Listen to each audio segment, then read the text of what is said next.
How to use Wix Analytics for visitor insights.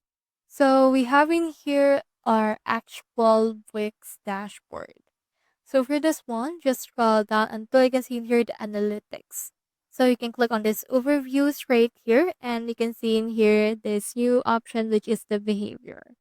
So you can use your Wix Analytics to have some insights on your visitors. So we can see in here the average session duration as well as average pages per session as well as the bounce rate. So bounce rate is visitors left your site after viewing only one page. So you can also enable this click tracking right here.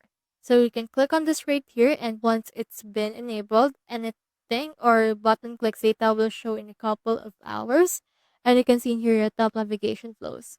So you can analyze in here your behavior overview and it will actually give you data to improve your site.